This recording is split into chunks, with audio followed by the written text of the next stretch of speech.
Hello, तो बात करते हैं हिमाद्री स्पेशलिटी केमिकल की। ₹50 का स्टॉक हो चुका है हमारा। 1% के आसपास की रैली यहाँ पर देखने को मिली थी।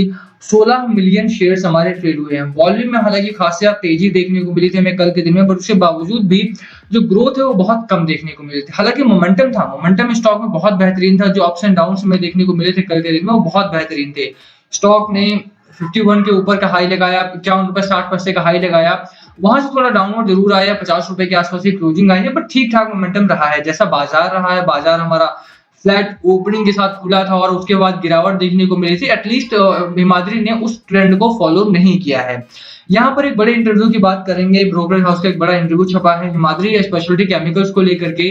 बात की गई है उसके टारगेट की। आगे आने वाले 3 साल अगर आप इस स्टॉक को होल्ड करते हो तो कितना टारगेट यहाँ पर करके चल सकते हो। हिमाद्री में अगर आप लॉस में हो इस पॉइंट ऑफ टाइम पर तो क्या करना चाहिए, और स्पेशलिटी केमिकल्स में आने वाला फ्यूचर कैसा है। क्योंकि स्पेशलिटी केमिकल्स के आप बारे में अगर आप बात करते हो तो टू बी फ्रैंक आप बहुत कम जानते हो स्पेशलिटी केमिकल में क्या होता है, या आप बहुत कम चीजें यूज करते हो उस चीज के बारे में, या बहुत कम आपके आसपास के जो लोग हैं उसके बारे में बहुत कम जानते हैं।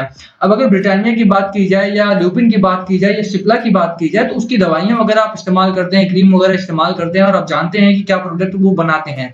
बट स्पेशलिटी केमिकल के केस में आप बहुत कम जानते हैं, इसीलिए इंपॉर्टेंट हो जाता है ये वीडियो पूरा देखना। चलिए शुरू करते हैं। बात करेंगे स्पेशलिटी केमिकल में फ्यूचर क्या है, अगर आप बने रहते हो तो टारगेट क्या है, और इस स्टॉक में लॉस है तो क्या करें।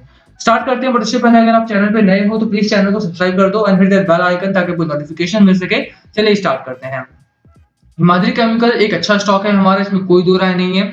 बट इस बात से भी आप इनकार नहीं कर सकते हो कि स्टॉक ने अपने आप को पहले प्रूव नहीं किया है।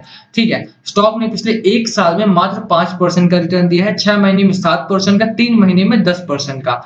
बट एक जो अच्छी चीज यहाँ पर हुई है वो पेंडेमिक है। पेंडेमिक इन द सेंस अच्छा नहीं हुआ ये कि कोरोना आ गया, बट यहाँ पर पेंडेमिक में स्पेशलिटी केमिकल्स का जो एक महत्व है, जो इंपॉर्टेंस है, वो हमें पता लगी है। ठीक है, और यही एक बड़ा कारण है कि पिछले 1 महीने में हिमाद्री में भी 15% से ज्यादा की रैली हमें देखने को मिली है यहाँ पर। और अभी भी अगर आप चार्ट पैटर्न की बात करो तो काफी बुलिश चार्ट्स हमारे यहाँ पर बनते हुए देखने को मिले हैं। सबसे पहले मैं आपको लेकर के चलता हूँ उनके इंटरव्यू पर कि इंटरव्यू में उन्होंने क्या कहा है। तो ये है वो व्यक्ति, ईटी नाउ पर नितिन रहेजा साहब, cofounder AQF advisor, explain why he is so bullish on the speciality chemical space. बताते हैं ये क्यों इतना बुलिश है वो स्पेशलिटी केमिकल को लेकर के। इसमें एक सवाल पूछा गया है, उस सवाल पर लेकर के चलेंगे सबसे पहले। तो what about the speciality chemical space, speciality chemical के बारे में क्या लगता है आपको। How much more legs does it have because this was a well discovered story even pre pandemic. तो स्पेशलिटी केमिकल में पहले भी तेजी देखने को मिल रही थी। अब क्या लगता है आपको कि आगे आने वाले कुछ 1 साल 2 साल 3 साल कैसा रहने वाला है। तो ये जो लॉजिक है उस लॉजिक के ऊपर आपको काम करना है। ठीक है, ये नहीं कि स्टॉक आज तेजी में था तो फिर ठीक है बाय कर लिया। आपको लॉजिक पे करना है कि स्पेशलिटी केमिकल में क्यों हुआ। Look at the way they have done in the last few weeks. There has been a significant re-rating in the entire sector, and each of the stocks in the specialty chemical space have done well. इस sector के सभी stocks ने, almost सभी stock ने यहाँ पर एक बेहतरीन रैली दिखाई है पिछले कुछ एक वीक में। ठीक है, और it is one of the few factor that will continue to do well, कि ये कुछ एक फैक्टर्स होने वाले हैं हमारे सेक्टर जो बहुत अच्छा आगे भी करेंगे हमारे। यहाँ पर इन्होंने 3 साल का जिक्र किया। There is a strong visibility and the entire chemical cycle is going through a huge up cycle. ठीक है, कि आने वाले कुछ समय में ये बहुत अप साइकिल में चलने वाला है। These businesses have significant moats from customer and technology perspective, even though you could get corrections as far as the valuation are concerned, but I think it is a sector where you have to be. अगर थोड़ा बहुत correction का दौर बने, थोड़ा बहुत गिरावट होती भी है, बट अगर बात करें वैल्यूएशन वगैरह की तो आपको ये एक सेक्टर ऐसा है जहां जिसकी स्टॉक्स आपके पास होने ही चाहिए। चाहे किसी भी स्टॉक की बात करें, हिमाद्री की बात करें या किसी और की बात करें, India is stepping up its game out there and is looking to be meaningful player in that. We are far from meaningful at present, but we have the basic chemistry skills and the basic manufacturing process oriented skill. If someone is looking at a long term investment, you need to have chemicals in your portfolio. अगर आप long term के लिए bye कर रहे हैं कोई चीज तो यहाँ पर आपका केमिकल्स का एक स्टॉक आपके पोर्टफोलियो में होना ही चाहिए। प्रॉब्लम ये है आपके सामने कि स्पेशलिटी केमिकल के बारे में आप बहुत कम जानते हो, तो आप इस बारे में बस निवेश करते हो कि Q4 का रिजल्ट कैसे रहे, Q3 का रिजल्ट कैसे रहे, या कौन बाय कर रहा है कौन नहीं कर रहा है। स्पेशलिटी केमिकल एक ऐसा सेक्टर है जो बहुत अनडिस्कवर्ड रहा है बहुत समय से, बट यहाँ पर अब स्पेशलिटी केमिकल में बहुत बड़ा लेग रूम बना है, बहुत अच्छा स्पेस है आपके सामने और बहुत बढ़िया रैली की उम्मीद आप यहाँ से कर सकते हो। चाहे एचएससीएल की बात करें चाहे किसी और स्टॉक की बात करें। अब मैं एचएससीएल क्यों प्रेफर करता हूँ वो बताऊं मैं आपको। तो हिमाद्री एक ऐसा स्टॉक है जहां पर अभी एक छोटी कंपनी है, एक ऐसी कंपनी है जहां पर अगर आप आज पैसा लगाते हो तो आपको 2 से 3 साल, 4 साल, 5 साल आपका पैसा भी ग्रो होगा और कंपनी भी धीरे-धीरे करके ग्रो होगी। अगर कोई और दूसरी कंपनी वो 3 साल में आपको 10% का मतलब 10 टाइम्स का रिटर्न देने वाली है, तो हिमाद्री केमिकल्स आपको 50 टाइम्स का रिटर्न दे सकती है कंपेयर टू दैट 10 टाइम्स, ठीक है। रीजन यही है क्योंकि कंपनी भी ग्रो कर रही है, साइज में भी ग्रो कर रही है, सेल्स में भी ग्रो कर रही है, मार्केट शेयर में भी ग्रो कर रही है, लगातार मार्जिन में भी ग्रोथ हमें देखने को मिली थी। सितंबर का मार्जिन देखोगे तो 11% से ज्यादा का था।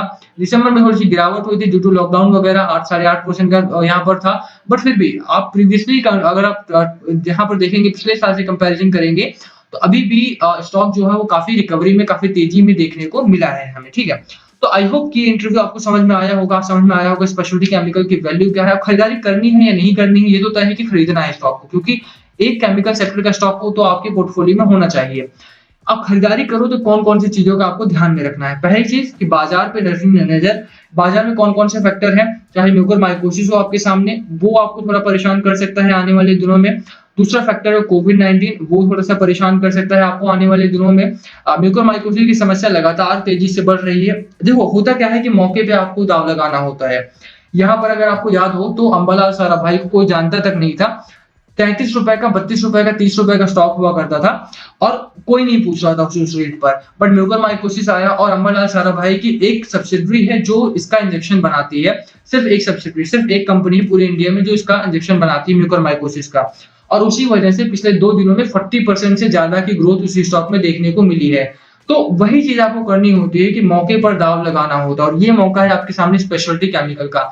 ये म्यूकरमाइकोसिस की बात करें तो ये मौका तो अंबालाल साराभाई में रोज ओनली बायर्स आ रहे हैं। अगर यहाँ पर बाइंग कर सको तो कर लो, बाकी मैं यहाँ पर रिकमेंड नहीं करूंगा। बट हाँ, हिमाद्री में एक अच्छा मौका आपके सामने है।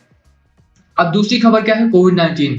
यहाँ पर भी आपको रखनी है नजर कि तो गिरावट होगी अगर, तो कोविड-19 की वजह से बाजार में गिरावट हो सकती है। हालांकि स्पुतनिक की बात करें तो मिड जून तक इसका डोज आने वाला है, 995 रुपए का पर डोज रहेगा हमारा, 1000 रुपए के आसपास।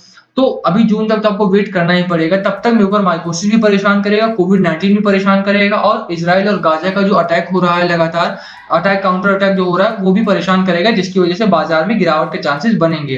तो थोड़ा सा वेट करना है। हिमाद्री में बाइंग करो तो पेशेंस के साथ करना है, जैसा उन्होंने बोला करेक्शन की संभावना है तो उसको लेकर के चलना है। और लॉन्ग टर्म के लिए बाय करो तो शॉर्ट टर्म में थोड़ा सा अवॉइड करो, रोज मैनेज करना, रोज स्टॉक के ऊपर परेशान होना, ठीक है। तो वो ध्यान में रखना है। बाकी एफआईआई डीआईआई का डेटा देखें तो कल का डेटा फिर भी थोड़ा सा ठीक रहा है। डीआईआई के फ्रंट से थोड़ी सी खरीदारी आई है यहाँ पर, एफआईआई ने पैसा निकाला है मोस्टली अपना बाजार से, और कारण वही है कि इंडिया की स्थिति जो है म्यूकरमाइकोसिस को लेकर के भी और कोविड-19 को भी लेकर के खराब हुई देखने को मिली है, और इजराइल और गाजा के अटैक से ग्लोबल मार्केट पर भी प्रेशर है थोड़ा सा। इसी वजह से यहाँ पर एफआईआई एफपीआई अपना पैसा बाहर निकाल रहे हैं। बाकी चार्ट पैटर्न की बात करें तो चार्ट में ठीक ठाक देखने को मिलता है।